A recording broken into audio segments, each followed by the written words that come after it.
朋友们，大家好！现在我在广东清远的大山里啊，这里啊是有岭千年古窑寨。据说这个千年古窑寨呢，有非常多神奇的故事啊。今天呢，大家就跟着我一起进寨子里面去逛一逛。刚刚有两个小妹告诉我，这个上边在打年糕啊，咱们来看看。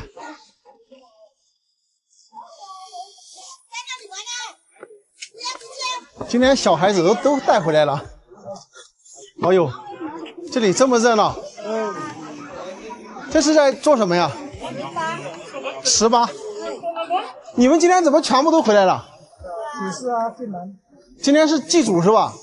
哦，我说怪不得，怎么全部都在打？这么多人打？对呀。是打了要拿到山上去啊？不是，自己吃啊，然后明天然后去拜山了吧？我们明天拜山。对，那还是一样的嘛。今天打，明天拜山。对。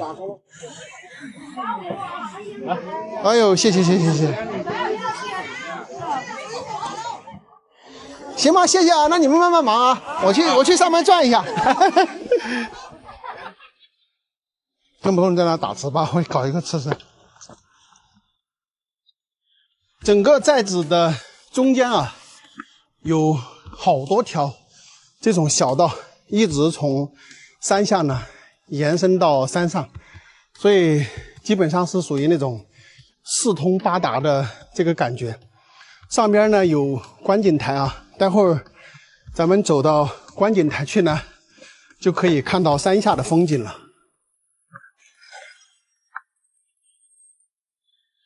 你们这都是回来祭祖的是吧？外地的？哦，附近的，我还以为都本地的。还要走多久？它上面？一下子就到了。一下子到了，好。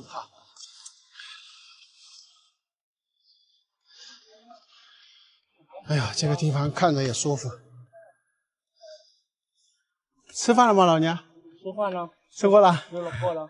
我讲普通话听得懂的哈。听得懂。现在还有多少户人啊？这里？全部整个连南都在这个在搬出这个窑包啊，整个连南的窑包。整个连南的窑族基本上都是从这里搬出去的。是啊。那也就是说，这里是连南窑族的发源地。哇，那不得了。那现在的话，就是老年人还在这里。老年在这里。啊，年轻人全部在外面哈。哦。这个房屋呢，就是比较古老的一个建筑，它也是这种跟我们贵州差不多，是这种吊脚楼的一个形态，下方呢是悬空的，对吧？站在这个位置啊，看到整个窑寨的房屋啊错落有致，就像那种梯田般的感觉。这个窑寨的所有人呢，全部都姓唐。那所有人都姓唐，那这个结婚的问题怎么解决？大家不用担心。他们是有区分家族的，也就是他们唐的后面会再加2个字，这2个字的后面呢再加1个或者2个字。那他们原先的名字呢大概是4个字到5个字。那比如说唐纳德下面什么什么，唐乔九下面什么什么，姓的后面那2个字呢就是区分他们的家族。那2个家族之间呢就可以来回通婚。如果男的女的都在同一个家族里面，就不能结婚。所以他们结婚呢是这样来进行区分的。大家肯定好奇，他们身份证上是不是很长的名字呢？其实不是啊，身份证上的名字和普通人是一样的。不过呀，瑶族人的一生中，名字可能会经历多次变化。出生的时候有一个名字，上学的时候呢会改名，结婚后名字也可能再次变化。甚至去世时还会有一个特别的名字，他们称之为法名。法名与瑶族的传统祭祀活动耍歌堂息息相关。耍歌堂是瑶族人祭祀上天和先祖的重要仪式，其中捡法名呢也是核心之一。举办耍歌堂活动啊，需要家族足够兴旺才能举办。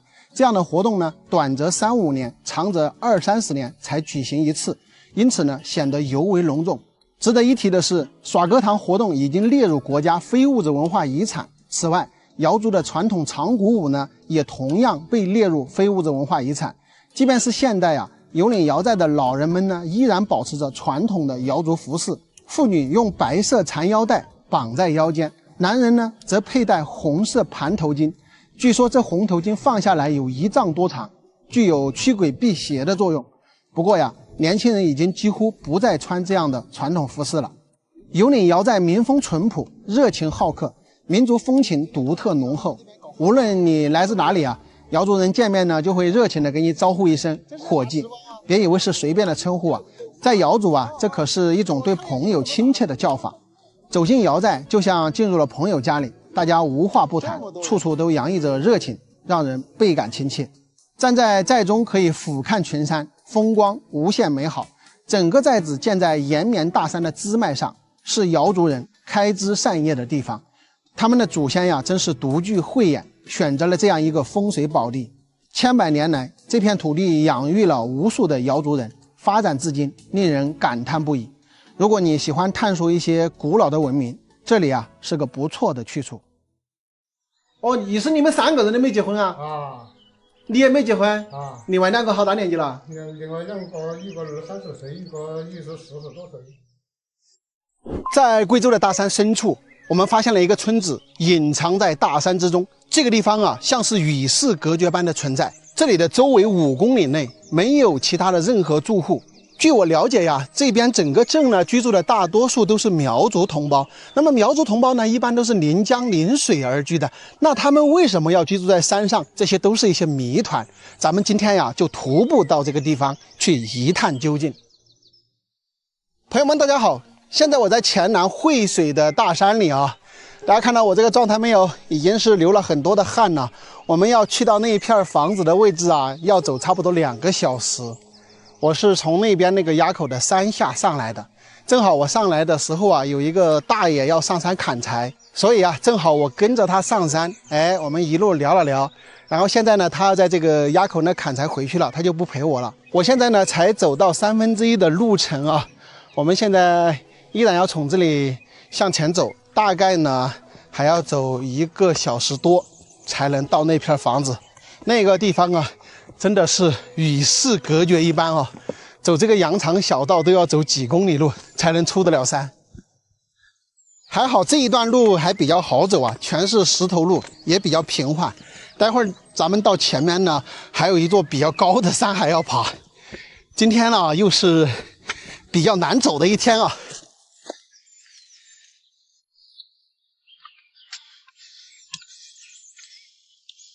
这里还要走一段，相当于是悬崖栈道。就这个路吧，让朋友们走可能都费劲啊。但是人家住在山里面的人啊，背物资啊，背粮食啊，对吧？我从这里上来的，在这边拐个弯，然后又在这个上面一层这个崖壁来。那么这里啊，又从这里笔直的爬坡。这个路的话，只有人工可以走啊，包括我们山里面要喂马呀，想用马呀、驴呀来驮东西，都是实现不了的。哎呀，不容易啊！哎呀，太累了，真的是望山跑死马呀！哎，我跟大家说这个是路，你们敢相信吗？但它确实就是路，看了吧？从这个乱石岗上踩过，一不小心跌下去的话，就只能看风景了。终于到达这个山腰口了，你以为就这样就完了吗？还要从这里过去翻另外的山呢！我的天哪，今天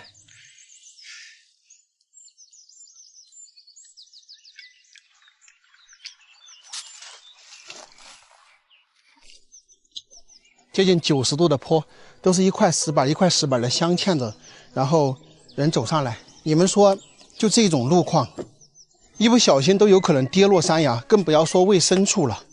所以来回的进出山，包括需要到外面去购买物资或者有粮食要背出山的话，都是完全人工的。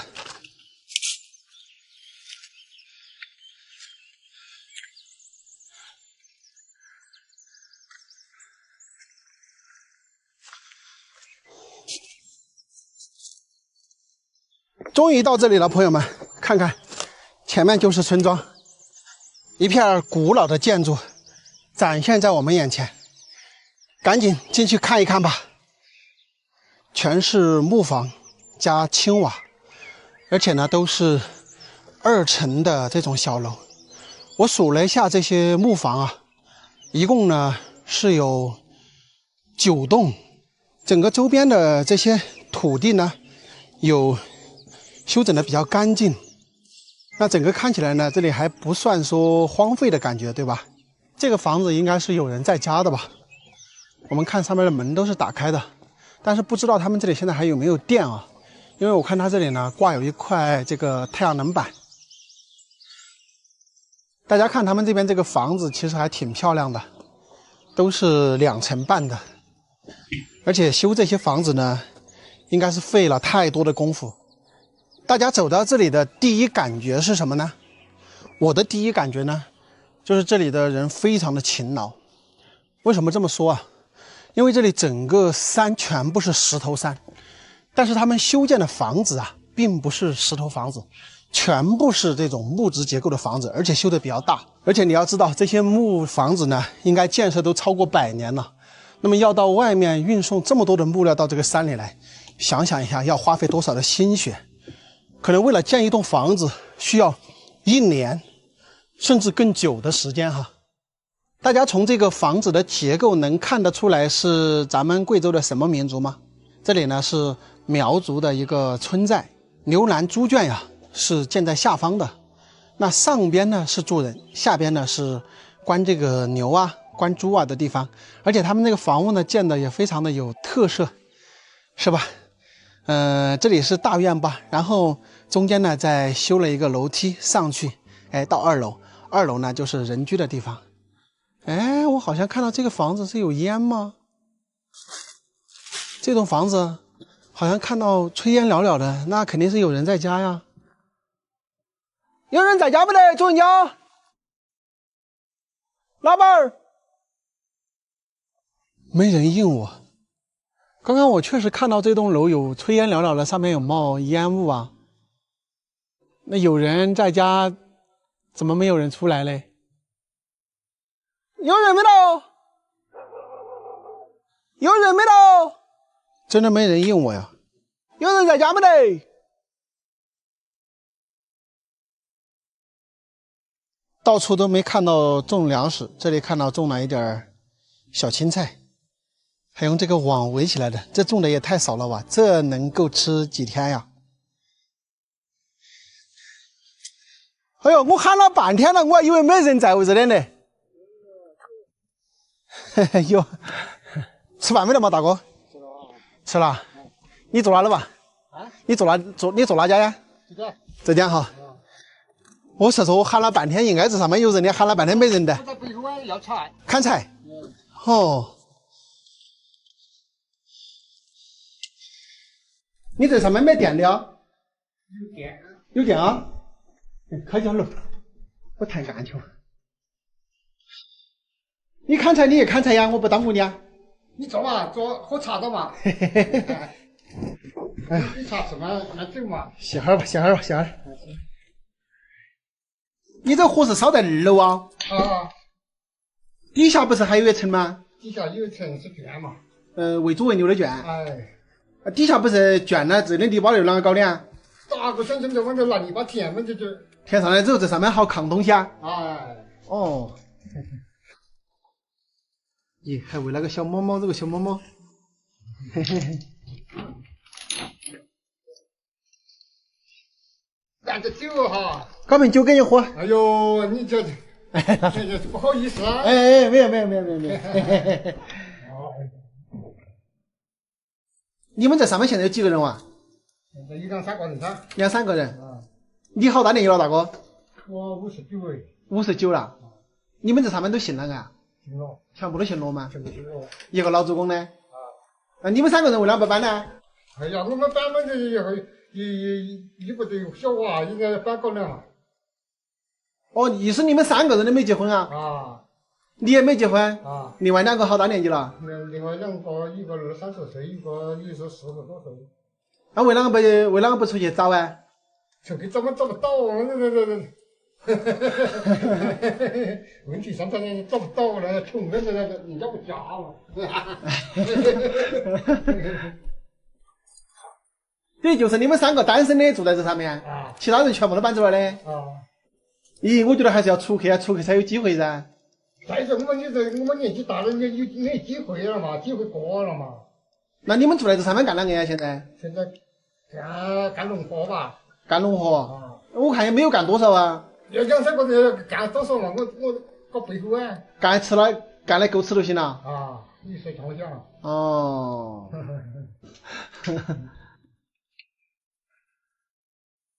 你们这个上面的话，像祖先那些搬进来好多年了？差不多100年。110年了。啊，这边原先总的有好多家人嘛？原来我们的老辈子4家。对，你们这边儿应该有10几弟兄。啊。等于结了婚的啊，都出去了。你们3个单身就留在这里。在这里就不能。想起来了，出去我们不得住了嘛？你给做起吃，哪个送来给你吃？是不是？在这里还可以种土地哈。啊，这个你可以种点土地嘛。等于你们出去的话，也就是我来的这条路最近。啊，哎。其他的还要远点。啊，远啊。我这整3次啊。不整。啊。不整了。不饿了。哎，不饿。在这儿水源也不好哈。水源嘛，望天水嘛，就在修水池。望天水。啊。那边修了好几个水池啊。啊，就是啥子啊？为哪个修个水池的原因，就在涨水的时候把水关在里面。啊，关在里面修起。要不然就没得水哈。啊，不然就没得水。哎呀。那我觉得你们来这边一直住起也不是个办法呀。你是来这种地吃饭吧？你不定来发展。我觉得还是要出去啊，出去才有机会了嘛。出去，年轻出去有机会，但是我们这把年纪去出去也没得机会了，话是。也不一定啊，60岁都还不到啊。 60岁不到呢，问题上你讨个20-30岁的哪个嫁你？人家能够就是啥，能够生育的呢，人家也不嫁你。找个人一起过日子噻。哎呦，妈的，那大年纪的找个人过日子，妈人家俩提红酒来买他。再说人家一个有小娃，人家也话说回来，他也不赖你。你说是？还不如就在这里自己种地过生活算了。啊，是啥讲？你养猪不呀？每年只养过来过年。每年养一个来过年。养牛没了？牛我养的有2-3个。哎，那你还比他2个勤快点，他2个啥都没干是吧？啊，他30多岁，他不如出去打工啊，他在这里干了嘛。出去打工的话，一天可以干100-200块钱啊，100多块钱啊。就种活路挨不得，种青椒活路你不得。他身体不好。哎，种活路干不到。受伤的是吧？倒也没得，我这受不了。哦，干种活路就受不了。受不了。哎，现在这个社会给一个人过也安逸。哎，现在做社会的是比以前好多了。好得多。哎，最起码现在这个社会，随便你哪个整都饿不到。是的，也。那你们也没有读好多书哈，应该是。12年级了，大纲嘛就是说他妈生活困难，父亲又早，只剩了母亲。那你们家几弟兄啊？我家2弟兄嘛。2弟兄，还有个兄弟。一个哥也不在了。有侄子啊？行不啦？没得。等于你的哥也没结婚。你的面条吃行不行？不吃。不吃。你是从上大来的嘛？啊，就是二面的嘛。二面那个走过来。村委会。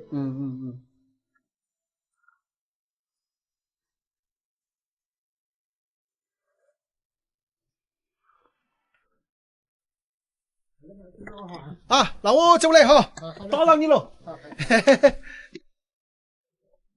大家知道我经常去走乡村呢，我会跟大家说什么世外桃源呐、风景优美呀等等。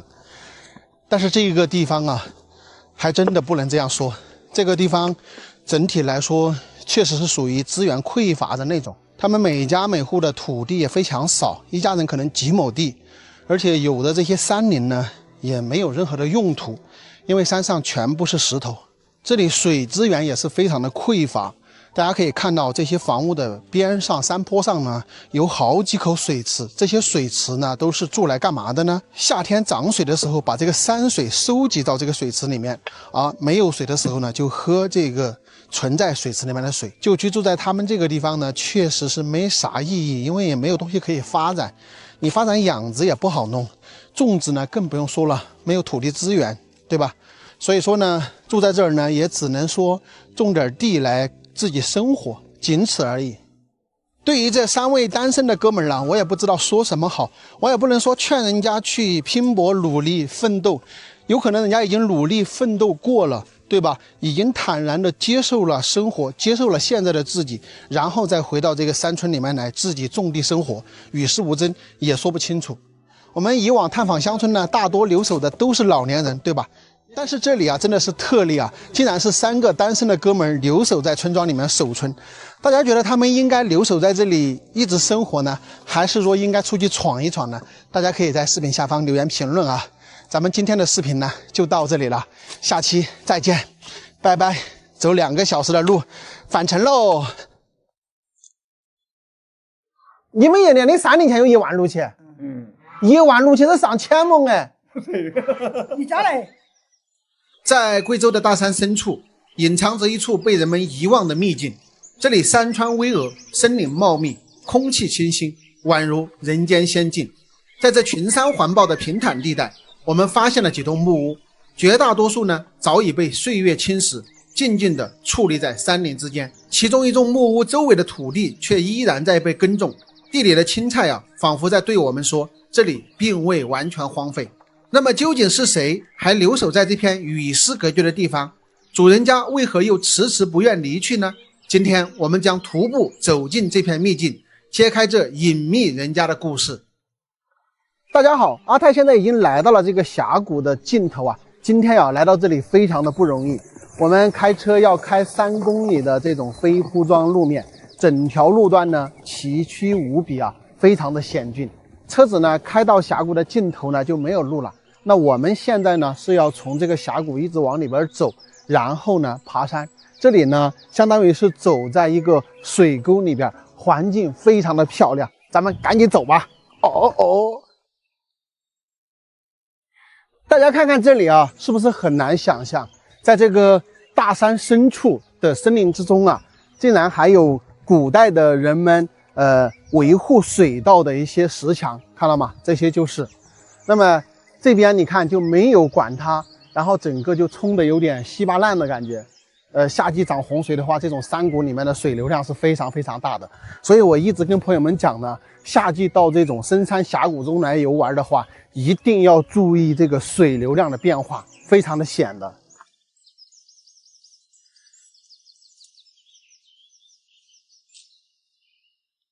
走过了一段河道的路啊，现在咱们开始爬山了。住在这种深山里面呢，真是无人知晓，就像我一样，走在这个大森林之中，对吧？就感觉我是不存在的。大家有没有这种感觉？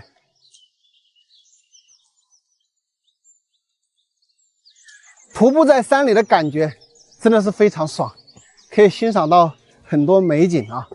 我这一路走过来呀，路上看到很多野地瓜、野草莓，还有各种各样的药草，都看到不下10味。所以在春夏的时候来这里呢，可能很多的野东西可以吃啊。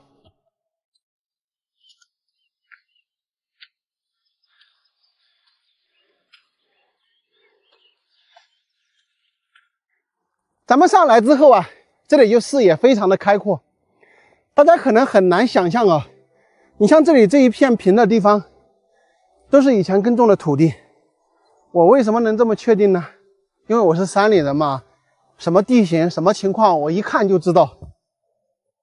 这个上边呢，以前应该居住的是一个村子啊，那随着这个时代的发展，很多人呢就搬出了大山。大家看，现在我们已经到这里了，这个地方啊真的是一个非常完美的地形。你们看看，周围群山环绕，唯独这个地方啊，一大片的平地，非常的漂亮，就像隐匿在山中的一片桃源仙境一样。而且这里非常平啊，它整个平地的面积呢，可能有上100亩都不止啊，就这一片，非常的壮观。那我们现在已经看到稀稀捞捞的几栋房屋了，主人家呢还养有2只小狗狗。你别给我搞得这么熟啊，我天！咱们从空中看呢，好像不是特别的清晰，但是走到这里呢，看到还是房子挺多的，大概有5、6栋的一个房屋吧。哎，这狗狗还挺好的，它真的是欢迎呢，它不咬的。哦哦哦！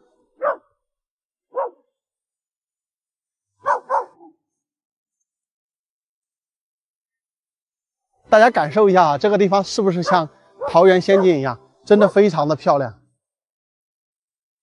那有一棵大青冈树啊，我估计呢，就是这家有人在家，然后下边那几栋房屋呢，可能是废弃的一个房子啊。大家看看他们这个种的菜啊，都这么好，这蔬菜种的。吃饭没有哦，主人家？吃饭没有？我说吃饭了没有？带了2瓶酒送给你们。哦，那就走。哎，拿到了。嘿嘿嘿，我是来耍的。你要喝酒啊？我不搞酒啊，我有送给你吗？那就是吃。哎，坐。等于在上面就是你们2个人啊，其他的房子都没人住的啊。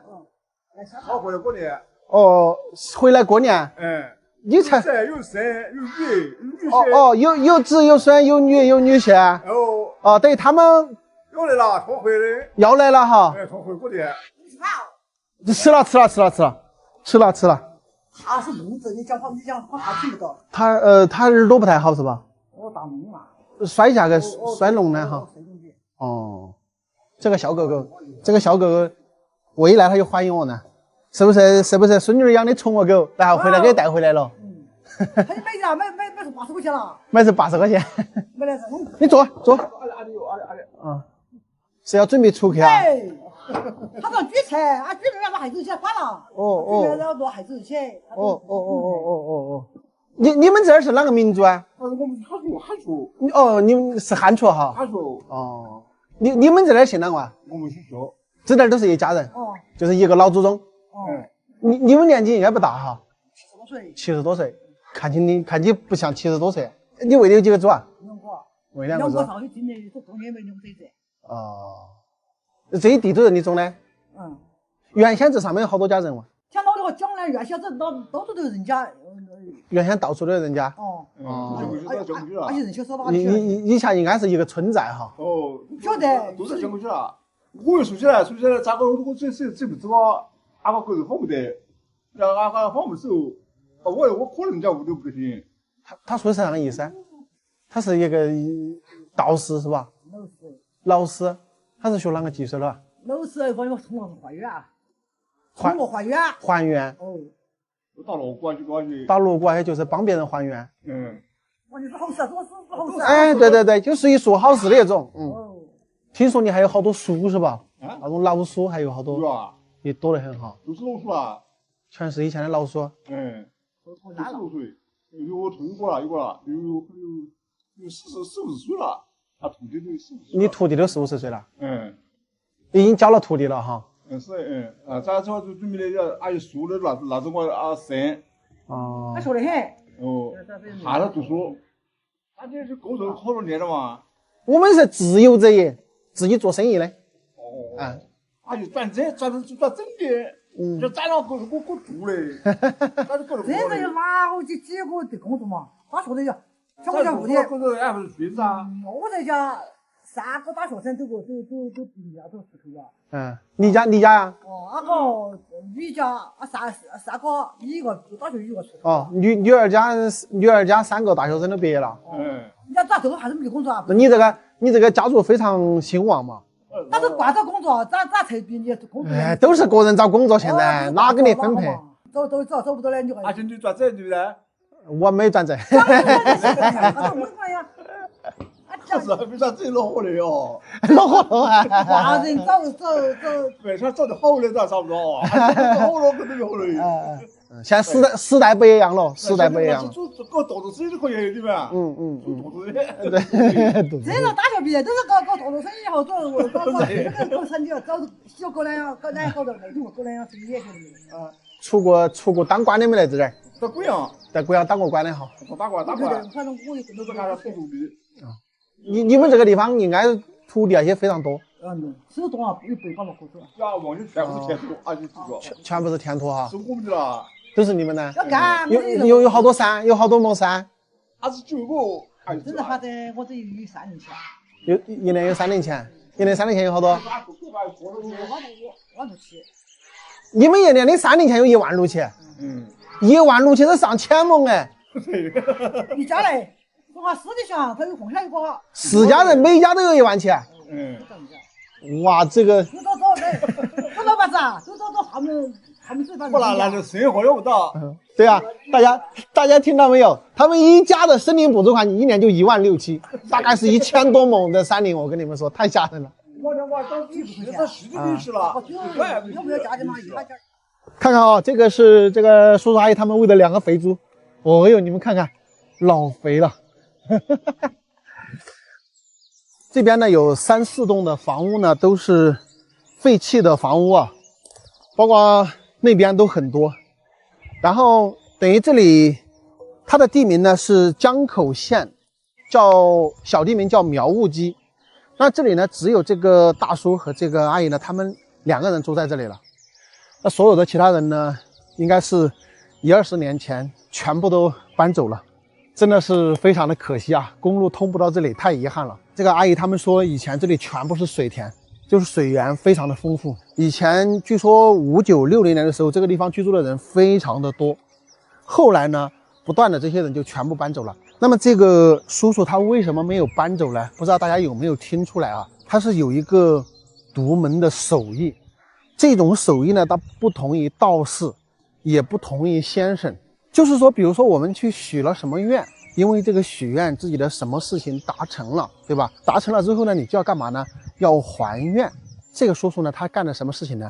他就是去帮别人去还这个愿，这也是他留在这里没有走的一个原因，因为他的根儿在这里。就是说这个地方啊，就算有100个人的话，都可以做到自给自足啊，生活富足。而且这里的海拔呢，也是刚好适中，大概是1000左右吧，它也非常适合人居住。他们种的一些蒜苗，这里呢有一些青菜，这个青菜呢是做酸菜用的。还有我们刚刚过来看到房屋的那边呢，种了很多的白菜啊，他们那个白菜的话吃都吃不完，非常的多。我们去那边转了一圈了，看到的都是那个旧房子，都是废弃的房屋啊。来跟这个2位老人家打个招呼，我呢准备下山了，因为天气有点冷。然后呢回去之后呢，还要开几公里的山路，还要回遵义啊。我们回遵义还有200-300公里的路程。哎，老娘我们走了啊！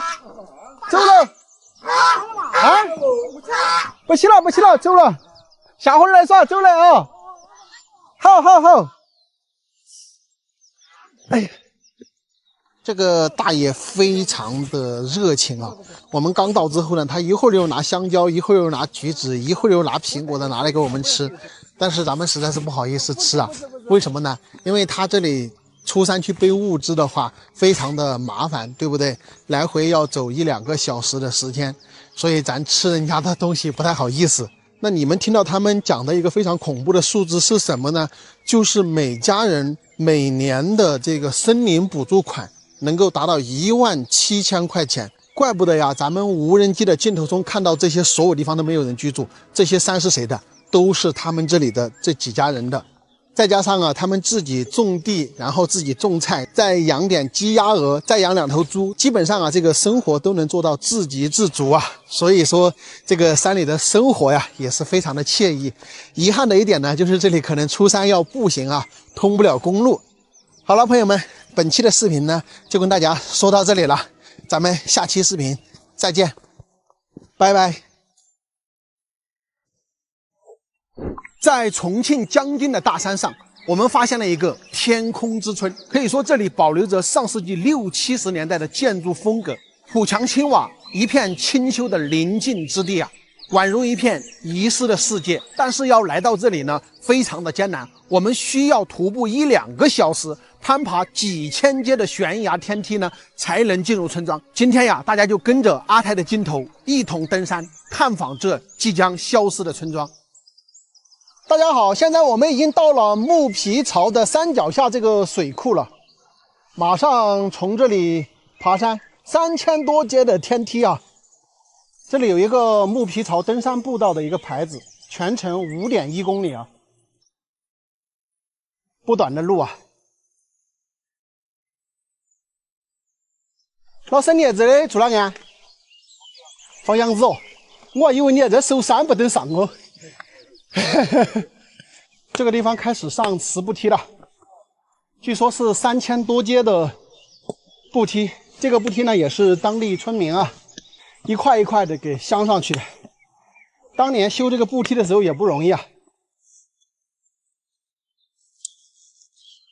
哎呀，这个石梯爬起来是真累啊，才爬一小段了，看着这样的天梯都头疼啊。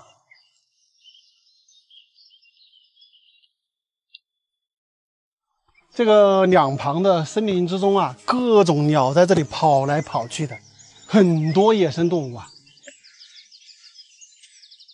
可以看到我们的下边，从山脚下一路延伸过来，这个步梯呢，就像直插云霄的感觉。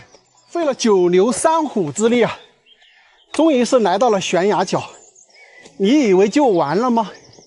这边才是真正的绝壁。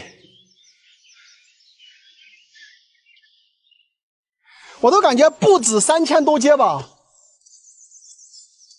对呀、估计得7、8千阶。哎呀，不行，遭不住。大家看看我们从哪里来的？前方那个山脚有个小路，看到没有？从那儿开始爬山，这一路石梯爬上来，从这边上来的。哎呀，不容易。到了悬崖口了，这里过去应该还有2公里就到村庄了。这个路边这种东西大家认识吗？这个叫蕨草啊，在饿饭的那个时代，也就是59、60年那个时间段的话，这个东西救活了山里的很多人。我们现在已经到了这个村口，看到没有？后面那个就是土墙房，那边呢也有一栋房子。这里呢已经通了毛路，我记得我看这个网上的视频呢是没有通这个毛路的，估计是今年刚挖上来的。这个上面的土地资源真的好丰富啊，这些全部是几亩一块的大水田，非常的舒服。那边那些土地有耕种啊，那个山头上住着一家人，你们看他住的那个地方牛不牛？整个周围都是群山围绕，他们的房子建在那里，有没有天鹅抱蛋的感觉？大家看这里这一片的房子建得特别的有意思啊，后边是山头，两边是这种山脉，然后中间这里呢凸起一片土地，他们的房屋全部建到这里的。这里有一块非常大的大坝，看到没有？这里对出去，这地方的地形相当的固的，可惜啊，都是残垣断壁。这个上边的房子啊，全是这样的土墙房，这个年代感真的是太不一样了。我走了那么多地方啊，我还没有真正的看到哪里是大片大片的全是这种土墙房的。这一户人家呢是一个3合头的宅院，哟，这里还养了好多土鸡。这个一看以前的大户，对不对？好像有人在家里居住啊，我们进来参观一下。有人在家不都？老板儿。哎呀，没人应啊。很多的用具的话，大家可能都没见过。这个是干嘛的呢？我不知道，但是这个我知道啊。这个是洗衣服的水槽，大门也是开着的，不知道主人跑哪儿去了啊。然后房屋里面还有风车，看这个样子是没人住吗？两边呢，一边挂了一个大斗枪。他们这里呢盛产水稻，这个东西拿来干嘛的呢？因为没有水泥地吧，对不对？我们晒粮食的时候啊，是需要把那个斗枪拿来放在院坝，然后把我们的稻谷晒在这个斗枪里面，晒干了之后呢再收起来。因为这个地不是水泥地，所以不能晒在下面，对不对？你会有很多泥巴沙子的夹子啊在里面呢，这个粮食就不好弄。所以农村很多的这种晒垫也好，斗枪也好，它的主要功能就是用来铺在外面晒粮食的。咱们继续换一个地方去看看有没有人。我刚才跟大家说的，这里是一个大户人家，我们看看这个厢房的长度都10几米。哎，这边看到一个奇特的景象，它这个正房子的后方啊，这里有一个岔口。他为什么要弄这个岔口呢？哎，看到没有？这个地方啊，好像凸起了一个山包一样的，感觉像是一个古墓。那是不是一个古墓呢？我们只是猜测，因为这家人呢也没人在家。如果说这个是一个古墓，那么他这个房子为何要专门建在这个古墓的正中间呢？有没有什么寓意，或者说是他们的祖先什么的？这是我猜测的哈。我感觉真的是特别的奇特啊！我走了那么多的地方，从来没有见过这样的景象。我是一只小鸭子，咿呀咿呀吼！嘿嘿嘿嘿。大家伙儿看看这一坝水田，真的太可惜了，没有耕种粮食啊，非常的可惜。所以他们挖这条公路上来也是对的。那么年轻人啊，可以留几个人在家里，把这些所有水田给种起来，这可以产出不少粮食啊！荒在这里太可惜了。我们刚才看到的那几栋房屋呢，是从悬崖爬上来的村口的几栋房屋啊，要到主村的位置，还得从这里步行过去1公里左右。我们还是要去主村看一下，主村的房子更多一些，看看能不能找到人，了解一下这个上边的大概情况啊。这里又看到一群鸭子，嘎嘎嘎嘎嘎。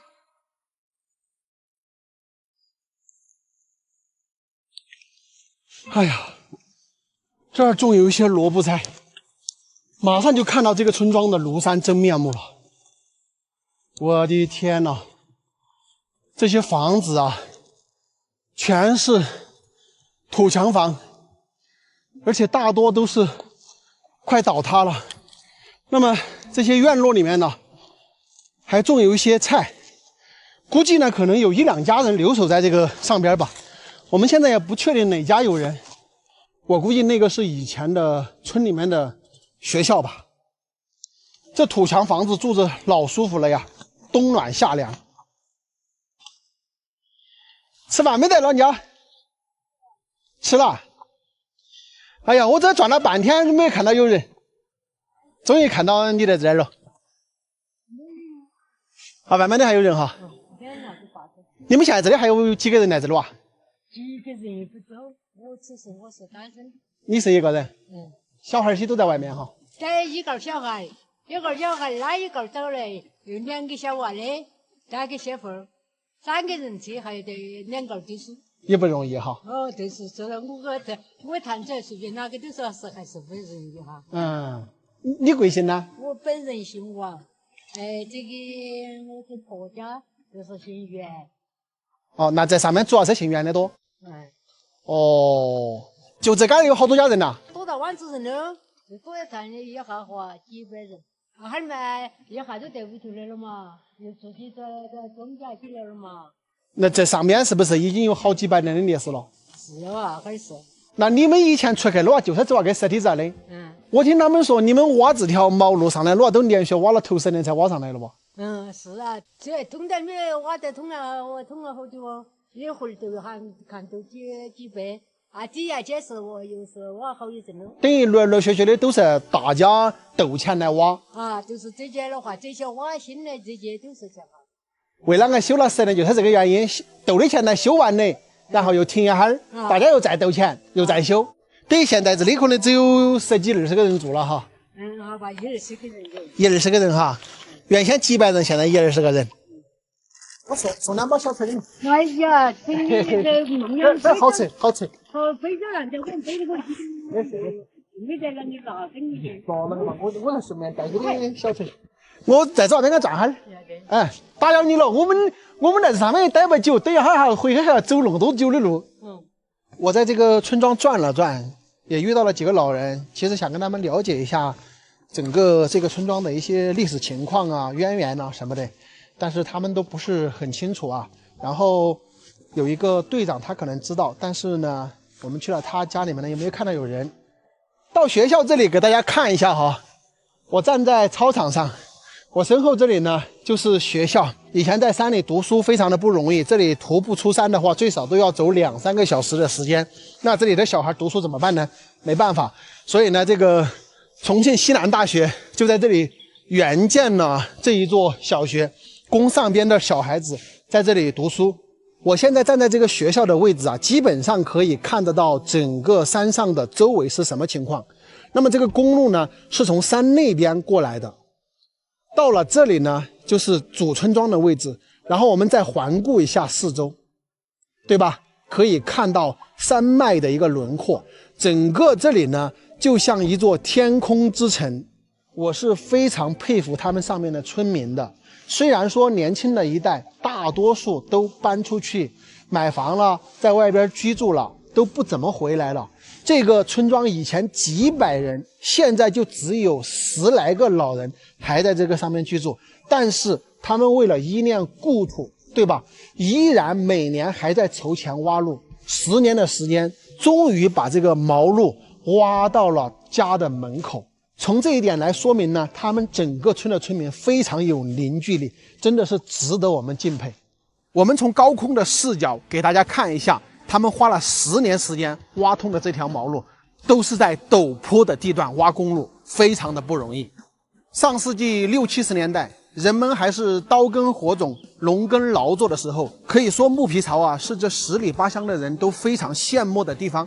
为什么呢？因为在这个山巅之上啊，海拔适中，土地肥沃，水源丰富，包括森林资源呢也是非常的丰富，并且呢农业生产做得非常的好。但是时过境迁啊，随着时代的发展呢，人们都逐渐走出了大山，即使是像木皮槽这样的大村庄呢，也摆脱不了要被荒废的命运。现在呀，这个毛路呢还没有挖好，整个车子呢还通不到村里，只能通到那边的山梁上。相信不久的将来，他们的车子可以第一次开进这个山巅的天空之城。我相信到那个时候，整个村的人都把车开回来，那种壮观的场景啊，绝对是让很多人一辈子都难忘的。在四川古蔺的大山深处，我们发现有几户人家住在悬崖之上。这个地方啊，地势险要，易守难攻啊。居住的位置啊，正好在半崖，前方是大峡谷和悬崖峭壁，后方也是悬崖。选择在这种地方居住的人呢，真是有眼光。虽然说现在交通不便，但是在过去冷兵器时代呀，这个地方不失为一处非常好的防御枷锁。我们从无人机的镜头看到啊，这一片地方呢，还种有不少的地。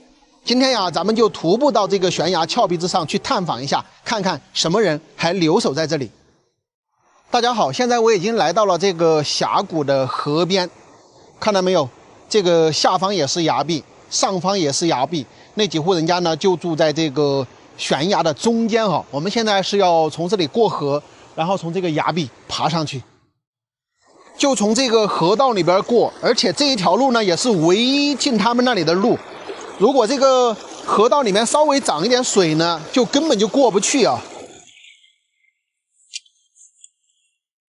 进他们那里的路呢，也是要从这个乱石岗这里走。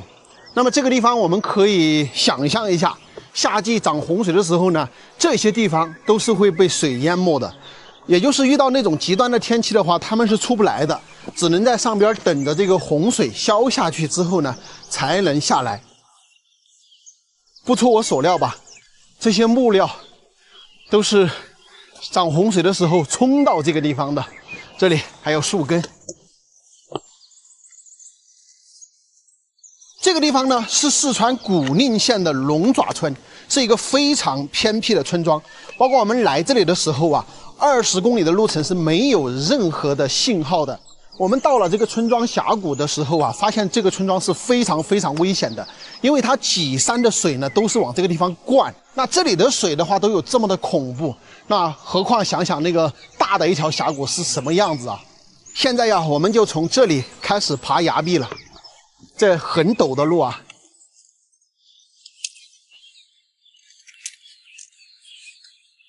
上面的岩石啊都是这种赤红色的，包括土地呢也是差不多的颜色。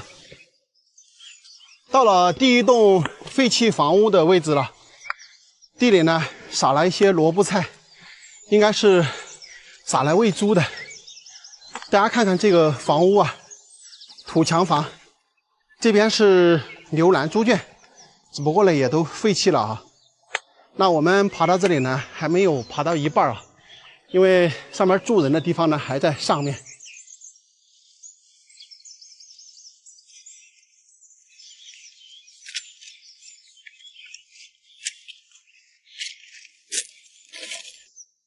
这些地方实际上是以前耕种的土地，你看啊，这个石墙都是以前砌来为了保土用的。那我们看到这些地里面呢，这个沙树长得都比较粗了，那是因为这个土地呢丢荒比较久，那么可能村民们呢就在这个地里种了这些沙树啊。那这个沙树呢，看看呢，也可能是种了10年8年是有了啊。如果说不用这个石墙来保土呢，每次涨大洪水的时候冲走一点土，久而久之呢，这个土层就会越来越薄，那我们种庄稼呢就得不到收成啊。这就是为什么上边的村民啊不怕辛苦，要把这个墙呢给它垒起来啊。咱们说着说着呢，已经到这里了。这边有2栋房子，这个上边有一栋。当然，我们无人机拍到的这个大叔呢，已经站在这个屋门口了。这些是什么？大家知道吧？养蜂的蜂桶，好多。这就是后山的崖壁啊！哎呀，吃饭没来水？拍照。走走走。今年风塘好不？今年好像好多地方都风质都不好。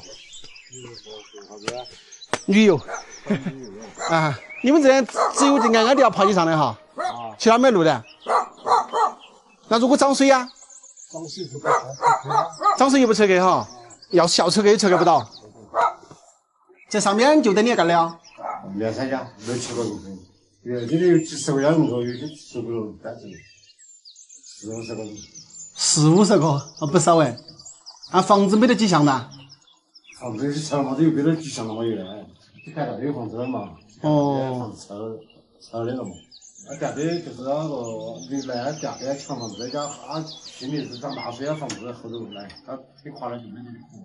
他那个房子不是盖几多远嘛？后边啊，后阳沟来个。哦，后阳沟来水哈。你们在贵兴呢？我看下面有好多家老坟家呀，你们在这儿住的时间不短了。老坟是孔家的老坟了嘛？原来是姓孔的。你们在这儿住好多年了？几十年。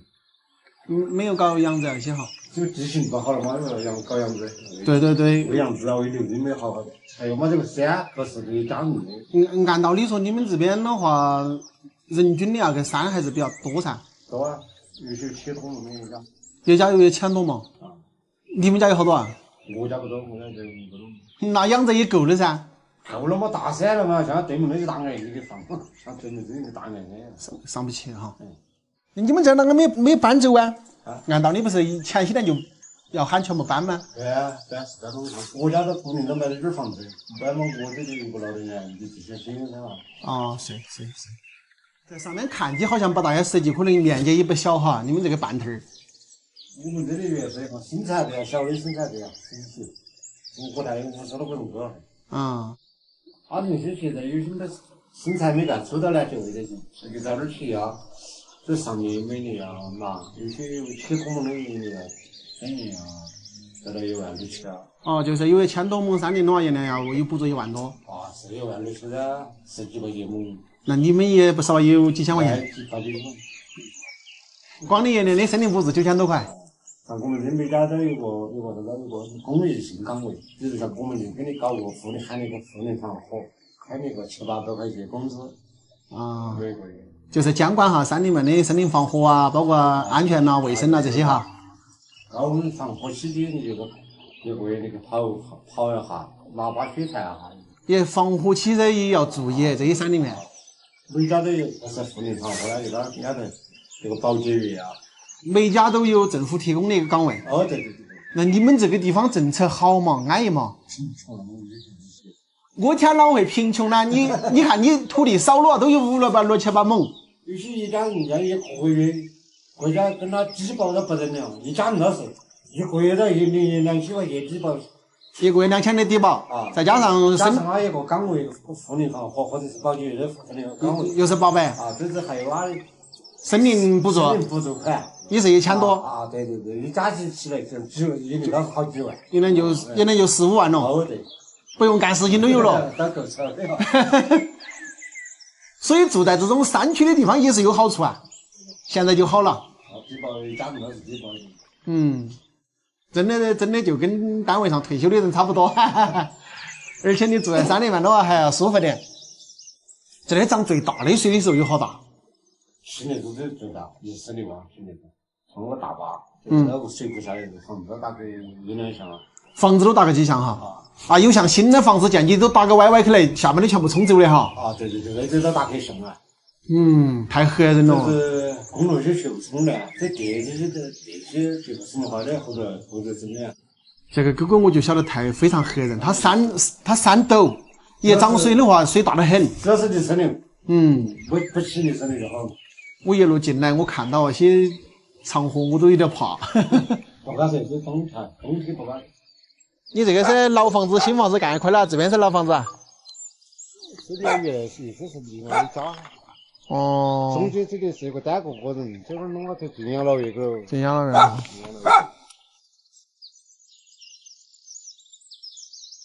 你们听了我跟大叔的聊天啊，现在对于咱们山区老百姓的看法是不是有改变啊？他们这个地方最多的一家有1、2千亩的山林，那么这个大叔家还算少的，他都说有6、700亩，每年呢能够拿到8、9千块钱的补助。再者，这些地方呢人烟比较稀少，所以他们每家人呢都有政府安排的一个工作岗位，不管是护林员呐，还有环卫工人呐等等，就是各种这种岗位，对不对？那么每个月呢也有700、800块钱的收入，加上这个森林补助啊，每年每家人呢最少可以拿到2万块钱左右。如果说家里还有一些低保户的话，那每年可以拿到4、5万块钱。你们想想是不是很舒服啊？并且拿到这点工资的话，在家里自给自足，自己种菜，自己种粮食，基本上也不怎么花钱。以前如果说你拥有大面积的山林土地啊，好像没啥用，现在是真的有用了呀。可以说在这种偏远山区啊，基本上每家每户呢都可以算得上地主了。如果说我们把时间退回到50年前，给你1000亩山林土地，让你在这个深山老林来生活居住，你愿不愿意啊？在贵州的大山深处，我们发现有一独户人家居住在原始森林之中，这里山清水秀，景色宜人，空气清新，鸟语花香。我们看到房屋的周围呢，还有大面积种植的茶叶，这个地方啊，就仿如与世隔绝般的世外桃源。到底是什么人居住在这世外桃源般的森林之中呢？今天呀，咱们就徒步进山，一探究竟。大家好，现在我们相当于是徒步在一片原始森林之中啊，整个周围都是这么粗的大树。今天步行大约2个小时左右的时间呢，才能到达这一独户人家。走吧。这个地上呢，很厚的这个树叶啊，证明这里呢很少有人走路，光是树叶都有几公分厚。这是森林中的一棵青冈树，你们看看，我站在这儿比较，这棵树有多大？这一棵树都得背个100背篓才背得完吧，我估计。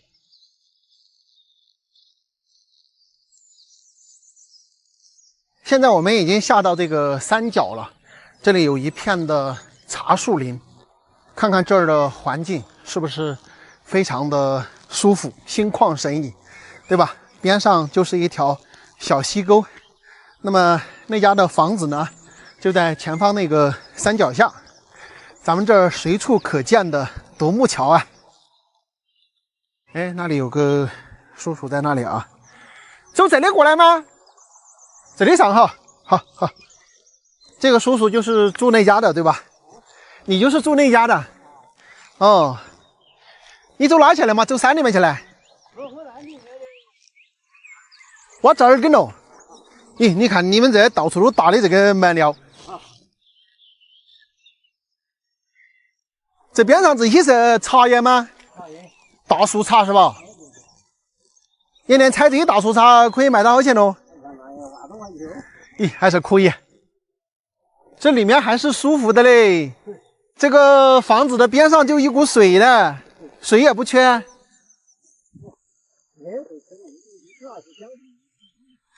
对，主要就交通不方便，走路下来得2、3个小时，我天。养点蜂子，好像今年蜂子也不好哈。你们看这个老人家种这么多的大树茶，这些全部你种的。这土地也不种粮食了，就种点茶叶。野生动物太多了哈。哦。哦，这个老人家去弄东西来。我去要去丢肥。丢肥料？丢啊，浇菜籽。哦。那是成都我摘嘛，我摘点红花嘛，摘点菜嘛，这风筝一打点花。哦，摘点菜籽，讲究来年的时候蜂子好打花哈。对。哦。打点菜。不用，我有水。摘起东西啊，呜的，还香菜，我说。听到有两个响动的，也还在那儿爬哈。我就给我打成空，我就干嘛？就是你一个人藏起来这里。我就藏起就是那。他都不经常来是吧？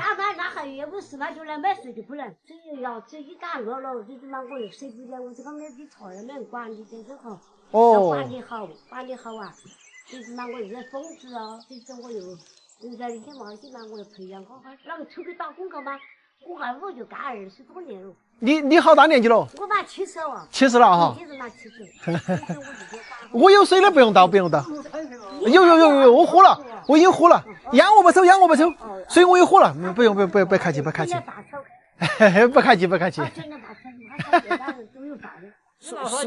送给你的，拿到我背起来了嘞。哎，你们客气。如果村里面他要发展，你就喊他可以联系我。我们这边提供技术、提供种子、提供回收，就包括你种出来都会回收，而且要签协议。因为我们在全贵州的大力在发展。好，你可以和上去整点大茶车，我按照去演嘛。因为我跟你们说不得行，你要让村里面联系，跟你们说了，人家觉得我骗你们，是不是？这个是我电话1559777。哦，等于现在你在村里面种天麻的技术指导。像我去年只有30多桶蜂子，去年子还挣了300多斤糖。那你去年300多斤糖的话，去年也还卖几万块钱咯？去年300。这老人家去采莴苣菜了，他这个菜也不用种啊，直接把那个种子往这个地里一撒，那么这个菜就长出来了。吃不完啊，反正就他们2个老人家在这里。今天这个天气呢，也是一直都是雾蒙蒙的，我估计山上还在下雨。我待会儿爬山还要走2个小时多。花生也是自己种的吗？自己种的哈。这个就是你的蜂糖。哎呦，多很了不？老人家给我画蜂糖水吃呢。好蜂糖就是这回事。对，你这个是好蜂糖。如果你这找到路，你过去来。找得到路。我找路。反正我好，我帮不住就。啊，这前几年都在生病哈。这蜂糖就是这个好点，只看哈。哎呦，谢。真的只有山里面的蜂蜜才能喝得出那种中药的味道，因为这个蜜蜂到山里面采呢，除了采一些农作物的花之外，它还采很多的中药采的花。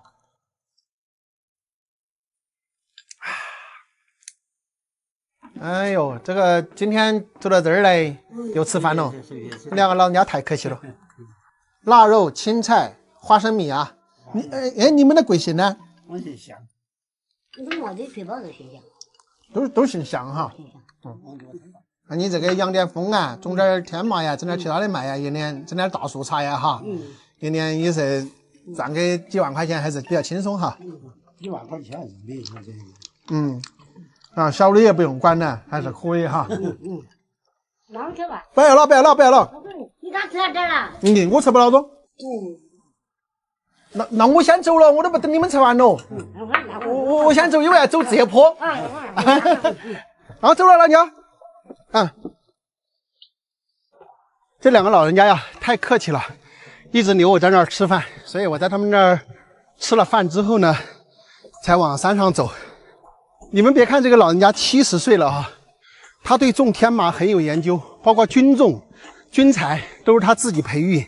那么还是村里面种天麻的一个技术指导，并且姓向的这位老人呢，他还不怎么在这里哈，所以我在放无人机的时候呢，这个老人家看到呢，他还说有点害怕。两位老人呢都是差不多70岁，每年呢轻松有几万块钱的收入啊，对于他们两位老人来说啊，那完全是够花了。而且我们看得出来，这个老人家还挺有干劲的，他还要想着多一点的去发展这个天麻，还说让我回去呢跟他多弄一点天麻种过来，他多种一点。所以啊，不管我们住在城里还是住在山里啊，只要勤劳呢，咱们都可以生活无忧啊。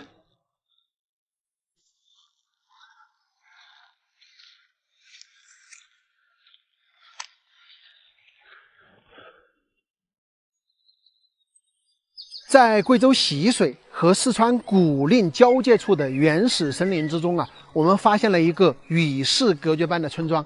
这个村庄整个湾潮看下去呢，有多栋的房屋，不管往哪个地方步行呢，都可能要走几个小时才能走得出山。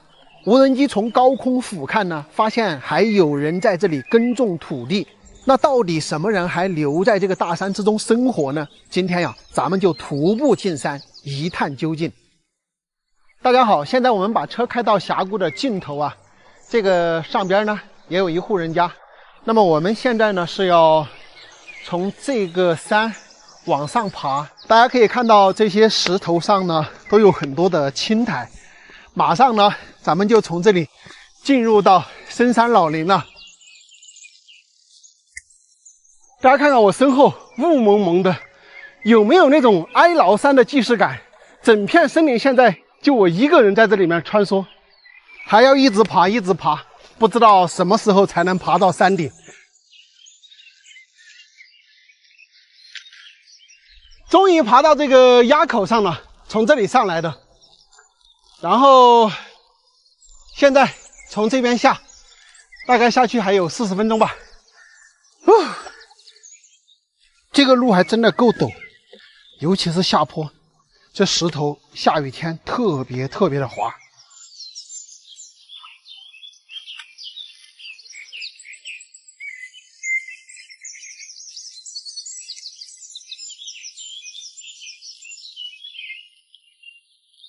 大家是不是以为我快要到了？其实还早着呢，住人的地方在那个峡谷里面。我刚才说走40分钟，看来我是大意了哈。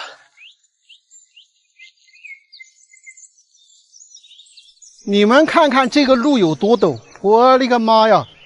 这种路的话，跟大家说实话哈，不管要背任何的物资进出山的话，都只能是人工啊，马是上不来的，太陡了。终于下平了哈，朋友们。这个地方呢是没有任何的手机信号的。那为什么我经常往这个大山里走，我又不迷路呢？我跟大家说一个诀窍，到没有信号的地方之前，把咱们手机的3维地图卫星定位先打开。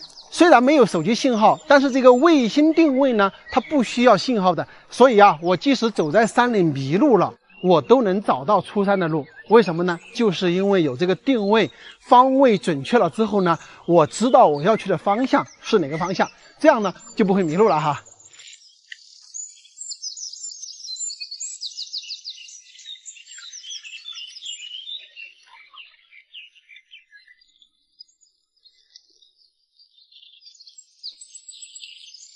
这3个是什么玩意儿？我终于拍到了，这是什么鸟来的？什么鸡吗？是，长得还挺好看的。耶，它还不怕我嘞！我去。哈哈哈。这个地方的生态环境啊，真的太好了，特别是夏天炎热的时候啊，背着帐篷，对吧？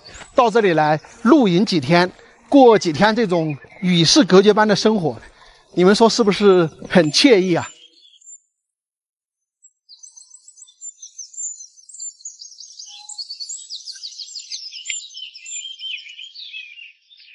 真的是我大意了呀！这个下了一坡又一坡，我都以为下到底了，还没下到底，这才是正儿八经的底。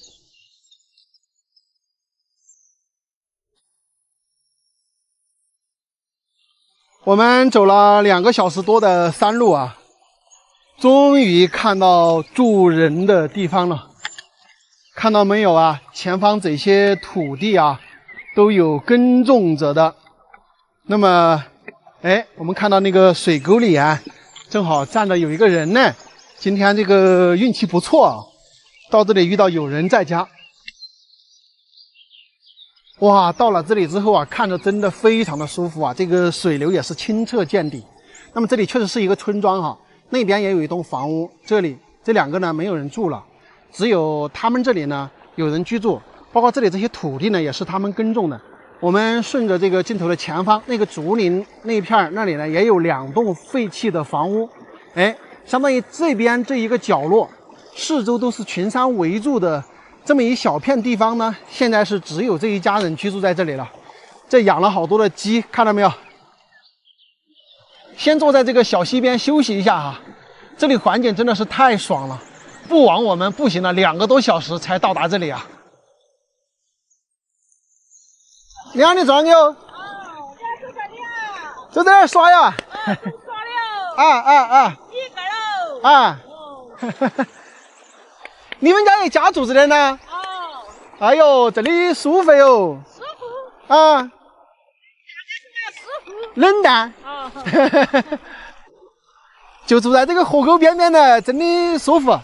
就是走路懒得走点。啊，就是懒得走。啊。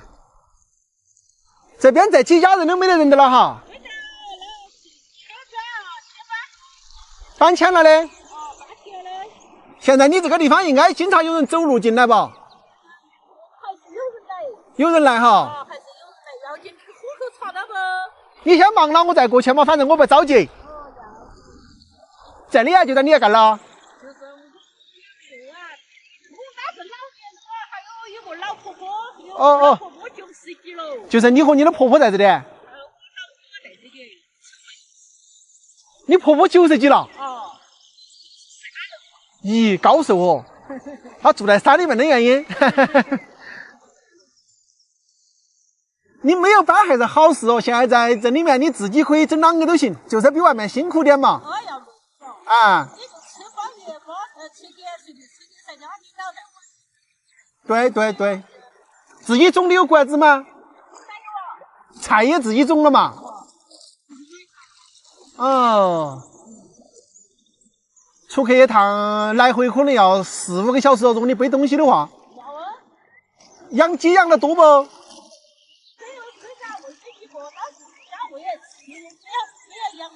哦，自家喂来吃的。我这也养来卖，你给我划算。哇，我这些菜了，有点恼火。你炒红烧米都有。有啊，要来干生意。娘，你们贵姓呢？哦。我姓田，我。就在这隔壁，没得好远的了嘛。哦，可以炒。那你们啷个过去呗？就是走路啊，回去了哈。你这边是尽头了嘛？走哪都去不到。啊，这边尽头就是翻山哈。啊，翻山。走过去，走黄金那边啊，走好久啊？走到公路了哈。4个小时啊！我的妈呀，走4个小时！你让我走了，我找不到路。这个阿姨真的是挺勤劳的，整个周边的土地都有种起来，然后喂了一些鸡。然后好像还喂了不少的羊吧。哎呦，这个小狗狗好可爱呀！哎，这个狗还可以，它不咬人呐。来，你看。你弄开起哎，带起的东西。嘿，吃不少点去啊！咦，说那个有啥子要不得？几点钟？要得。啊，坐老人家93了，他耳朵还听得到吧？听得到哈。抽起好也不晓得是找钱。你的意思呢？要7年的才找到钱啊？要装点人客要。哦，装点客哈。他老了，有点脑筋有点老。这奶奶看起来93了，真的是高寿。他们在这里住了好多年了。啊。他那个3代人嘛，好像是太平山的，有姓韩的，有姓陈的，有姓姜的，有姓购的。那以前这里还是人多嘛？人多，以前这道沟都是人。现在人呢，别的啷个搬起到这地方来哈？还是逃荒逃这儿来的。我逃这里来的。你几个小孩哇？一样一个。6个孙儿，3个外孙儿，3个孙儿。我3个外孙儿，3个孙儿，每家都是2个，1个儿。你这福气好。福气好，现在好多嘛是。我以上那个我用工资少来吃嘛。不用。阿姨家这个小狗啊，有一个特别好听的名字，叫做顺利。我们跟顺利合个影啊，也祝我们都顺顺利利哈。顺利过来，顺利过来。哎，你看这小狗狗不错，摸一下，来摸一下。哎，真顺利啊，是不是？给大家看一下这里的整体的环境啊，我从那边过来的，走了2个多小时。然后他们这里呢，真的是群山环绕，对吧？整个四周全部围住的。以前这里呢有可能10几家人，现在呢就这个阿姨他们住在这里了。现在阿姨正去赶羊出去啊，然后这边种了非常多的地啊，这里边种有红薯，还有萝卜。那边那个呢是羊圈，现在阿姨把这个羊赶出去啊，她大概养了有30只羊，就赶在这儿就行了啊。哦，哎呦，这群羊子看起来安逸，全是土羊子哈。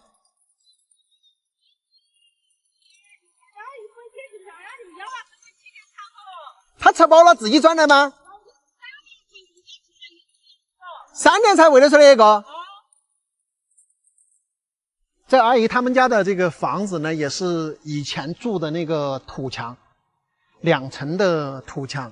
然后他除了养了有几十只羊之外呢，我看这个边上啊，好多的蜂桶，我估计又在养蜜蜂啊。这蜜蜂应该也养了不少，但是现在是冬天，好像没怎么看到。然后也堆了很多的木柴啊，这都是冬天烤火的。他们这里呢，冬天还是有一点点冷的，因为这里的海拔也不低啊，这里有1000几十的海拔。养的羊是土羊，养的鸡呢也是土鸡，养的这个蜜蜂呢也是土蜜蜂。看上面堆了那么多的蜂桶，整个他们房屋周边的这个土地呢都有种粮食，不管是种菜啊，还是种其他的水稻啊什么的都有种。那么大家可以看到这里有一个石梯上山，这个呢就是韩阿姨她回娘家的路。你们知道走到最近的黄金镇的那个公路要走3、4个小时，要想出山一趟呢非常的不容易啊，尤其是要背点什么油盐酱醋什么的，那来回都得5、6个小时啊，非常不容易。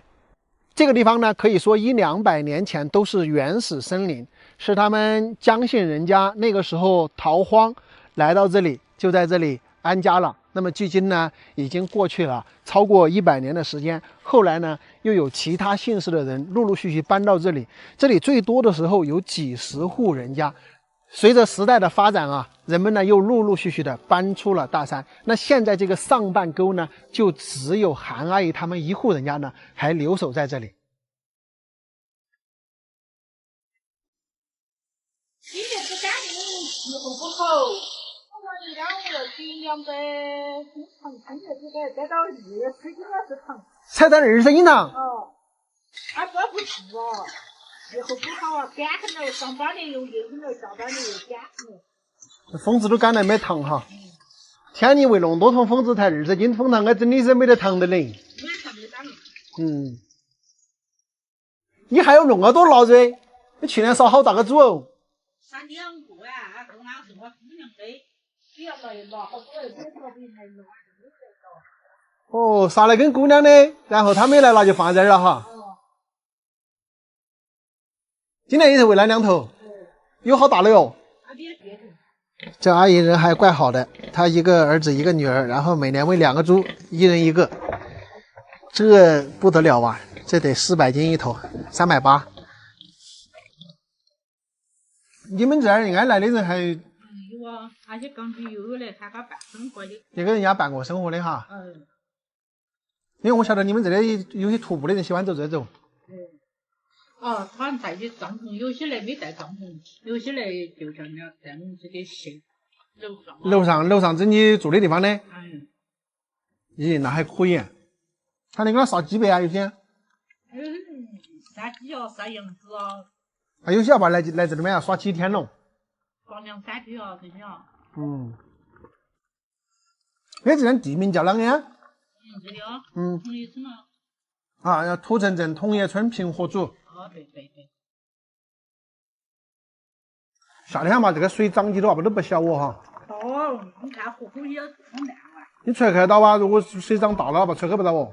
它涨大时间嘛要小哦，这天烧嘛要小哦。天烧我小了哈。哎，我吃饱了。你还吃啊？慢慢吃，吃饱了。吃饱了，吃饱了。再倒茶喝。有水。那里我们瓶头有开水。好的。要把你们好久揣开一趟啊，要揣开买东西啊去的话。不是，要1、2个月必须来处理。真的2点半了，我都要准备走了，要走还要走2个多小时。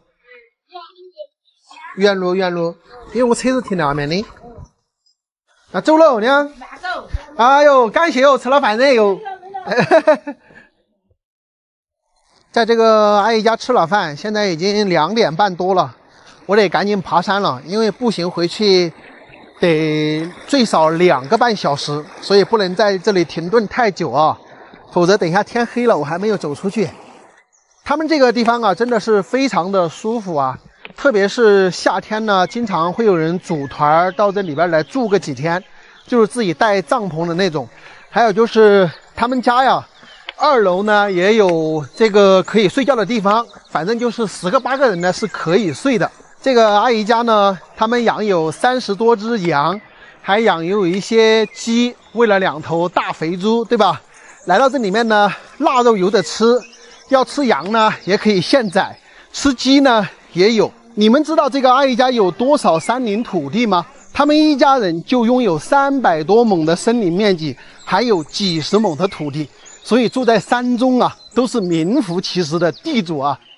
这个地方呢，也是一条徒步穿越原始森林的绝佳路线。从黄金镇那边起步，4个小时到达这个平和组。从平和组再经过2个半小时呢，会到达土城的统一村。整个路程一直不休息呢，要走7个小时左右。所以它是一条非常完美的徒步穿越森林的路线啊！如果朋友们喜欢这样的户外徒步运动呢，这里也是非常值得推荐的。好了，朋友们，那本期视频呢就跟大家说到这里哈，我还要徒步2个多小时呢才能出山，咱们下期再见，拜拜。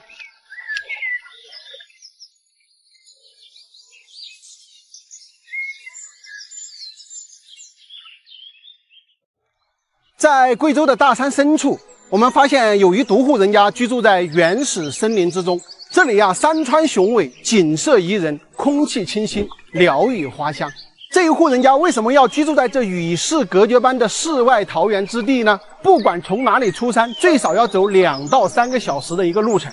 这一家人居住在这样的地方，会不会害怕呢？我相信在夜晚呢，有不少的野生动物会到访。我也跟大家一样啊，非常的好奇。今天呀，咱们就徒步进山，到这儿来探访一下，看看到底是什么人还居住在这原始森林之中。朋友们，大家好，现在我已经在这片森林之中了。来到这里真是不容易啊，开了2、3公里的盘山路，惊险万分哈。从这里爬上来之后，这里依然是一片大森林，根本没有看到有路影啊。我就是猜测可能是从这个山梁上去，不知道对不对。咱们继续往前走一段啊，看看这个情况。这明显就是在森林之中的感觉呀，都不大看得到路，对吧？这种地方一般人真不敢来呀，特别是这种雨雾蒙蒙的天气，对吧？走在这个森林中呢，路也不明显，你一不小心呢，就迷路在这个大山之中了。现在呀，我能明确的感觉到，我是徒步在这个山梁上的，有没有进入哀牢山的这种既视感？因为山那边呢，只有1家人住了，所以这个路上呢，我们也不大看得出来有人走的这种痕迹。但是因为这个森林长得比较大了，所以呢，它中间这些巷道呢，一直都会存在。小的植物因为长不出来了。听说呀，这个山里面呢，各种各样的野生动物比较多，猴子也有啊。不知道咱们今天有没有幸看到一下？咱们可以看到这个地上啊，枝叶满地，非常的厚啊。基本上呢，很少有人踏足这一片地方。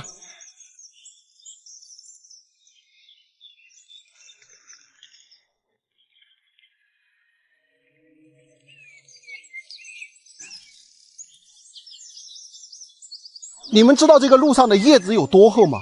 脚踩上去都是软绵绵的，就像踩在这个棉被上的感觉。所以这个路真的是很少有人走。再一个呢，也说明这边的生态环境非常好，对不对？树叶茂密啊。走累了啊，兄弟们，这是我家卖的赤泥原叶，打个广告啊，喝一点。这个赤泥原叶里面 VC 含量和 SOD 含量都非常高。我们人体一天所需要的 VC 呢，大概是100毫克，而咱们这个1瓶赤泥原叶它所含的 VC 就是400毫克。所以咱们需要补 VC 的话，喝1瓶赤泥原叶就足够了，是一个非常好的健康饮品。而且呀，是我自己做的产品，大家如果有需要补 VC 的话，到我的店铺里面看一看啊。到这个地方啊，有一点是非常好的，它并没有说要在这个森林中去穿梭，而是顺着山梁一条路上一条路下，还是比较好找。即使今天这样雨雾蒙蒙的天气呢，我的身上呢也并没有湿，因为这个大森林里面啊足够的空旷。这个感觉怎么样？雾蒙蒙的，对吧？看起来非常的神秘，而且这些树呢也是长得比较奇形怪状，尤其是这个地上的树叶真的非常非常的厚。像这种地方的话，喜欢拍照的人啊，你们看看是不是一拍就是大片？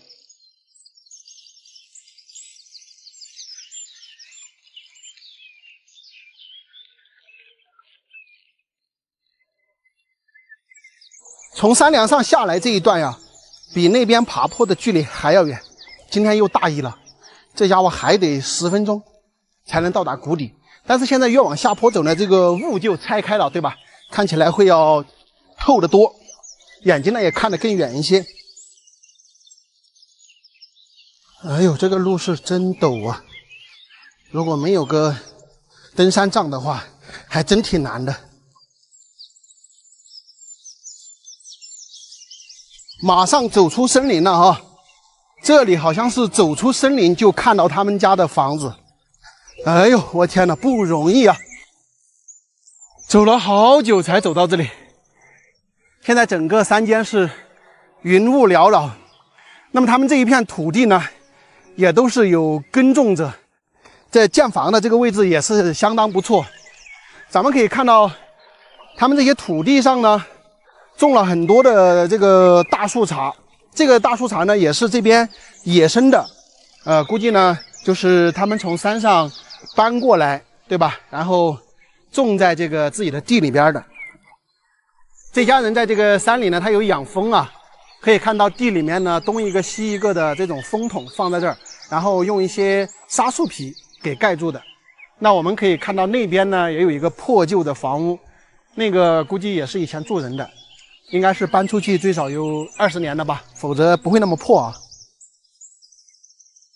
这儿环境在今天这种雨雾蒙蒙的天气里啊，显得非常的鲜。我们从这户人家屋前的这些土坎呢，就看得出来这户人家非常的勤劳，一条一条的这种石坎呢，把这个土地垒成了一块一块的大的这种平土。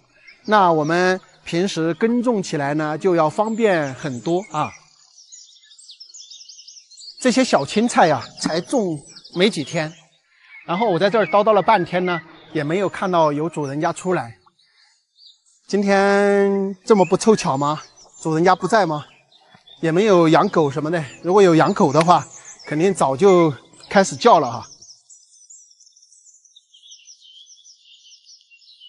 有人在家没有？门口晾了很多衣服。但是主人家好像不在呢，这就遗憾了，是吧？虽然说这个地是篱笆地啊，但是这家人呢，把整个房屋的周围呢打造的井井有条，非常的干净。看到这个墙上没有各种各样的以前的农用具啊，这个叫簸箕，那边有这个烧鸡，对吧？还有背篓，还有那个叫什么矬鸡。今天呢，没有遇到这户人家的主人，那么我们呢也不能在这里等啊。就之前跟大家说的，这个山里面的人家呢，他有可能出门了，对吧？这个门也是上锁的。那他们出门之后呢，不知道哪天才能回来。大家可以看看这个2层的土墙房啊，应该是建造了很多年了。大家知道这个土墙是怎么弄的吗？它是用泥巴加上水，然后呢，这样一层一层的用板子关起来夯实，然后一层一层的夯上去的啊。这一栋建筑呢，其实还比较奇特哈，它是土墙加上木结构房屋的混合体。虽然说我们看到这些墙上啊有很多的这种缝隙，但实际上呢，只要有人居住，上边不漏雨的情况下呢，这种土墙几百年呢它也不会倒啊。咱们看到这个风筒啊，包括这些竹子编织的这些工具呢，也看得出来这一家人呢是会木匠还有蜜匠的，对吧？这里还有一个大簸箕挂在这儿，然后地上呢还有很多今年刚收回来的南瓜。整个这个地方啊，真的住起来非常的舒服啊。3环水抱，这里2股水流，上边一股水流，这里一股水流，然后在这里汇合之后呢，后山流过去呢，那边还有一个悬崖峭壁，在那儿呢形成了一挂非常漂亮的瀑布。我们看这个地形呢，能够感觉得出来啊，以前是一个大户人家，对不对？整个周边的这些山形，我们大致能判断得出来。但是现在是什么情况呢？我们也不知道，对吧？因为没有见到主人。那本期视频呢，只能跟大家说到这里了。现在这个天空中又飘起了细雨，咱们得赶紧爬山，还有1-2个小时的小路要走。